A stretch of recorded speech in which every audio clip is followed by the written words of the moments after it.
Copper bulbs are now useful. This is the BH flop flip. I designed this. It's only like that big. Now we can go over here and it has different uses. So you can see this button turns on and off. It can turn on and off from this pressure plate. Let's go over to this one. Now this acts like an on and an off, which the copper bulb does itself. But this can also do that. Now this is a T flip flop. Flips one way. Press one button, turns the other off. This also works the same on here. Now we'll go over here. Now you can actually add all these functions to it. So you can turn it on and off from the T flip flop bit. You can turn from the whatever it is. This is a T flip flop here. It turns on and off. I can even prove it. So I'll turn it on from here and we'll turn it off from here. And it'll turn off. Now if I stand on the on button and stand on this, it will only turn off when released, like this. And if I turn it on from here and I stand on this one here, it will turn off from released with a timer, so it takes a bit of time to turn off. And you can also turn it on and it'll turn off like the button, or you can turn it on with a timer with the button and it will turn off after a certain amount of time and jump off.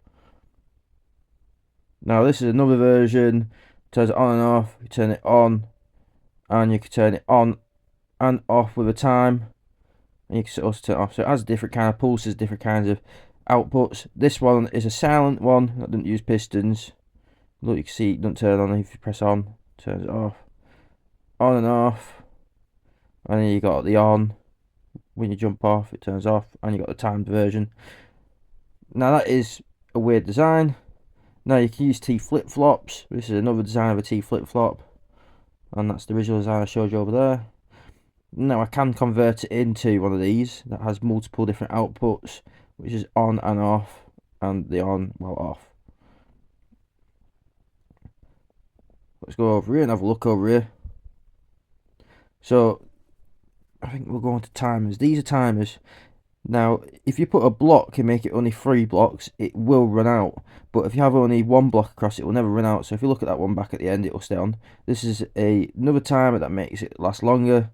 This is if you want to go super crazy, make it really long, but what's the point of making it that long? Why don't we just make it wider instead? As long as you have two wires, which you can see there, 2 redstone, to make it run out, it needs at least 1 extra. Now we'll go down here. These are like delays, so you can send out a certain tick. Now with a button, it just about does it, but there's no point doing it over 2. When you get to like 3, it won't work. You can see the 4th one run out unless I stand on it. These are other timers, like these. These are actually clocks. Now if you put a chest in, it's not enough power. If you put some blocks here, it overpowers it. Now let's say we got a copper bulb and we turn this on, we want a timer.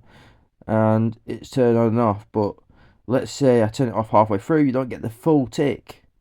So I designed this and it will go all the way across and it'll power it.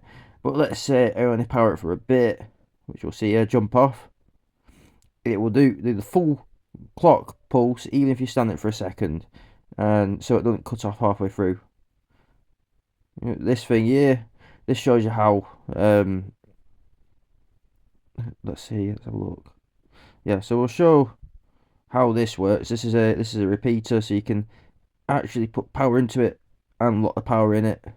And you can also power it and lock the power out of it, but don't really matter about that. Now what should we do here? So you can see that's 12. If we go 10, 11, then 12, it won't even cut off until it goes to 13, so it has to be 1 power over the power coming out. But if I convert it, I can actually minus stuff. So 10 minus 11 is 2, 11 2, and then there's 2, whatever it is. You saw it then. I didn't really look at the numbers, but anyway, we'll go over here. 1 power that you can still see on, and that's the BH flip flop, or flop flipper I call it.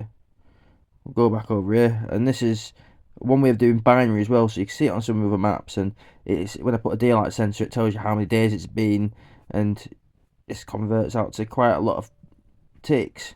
I'll put the link in the bio so you can download this map and try it out all yourself and understand it a bit more. Thanks for watching my video.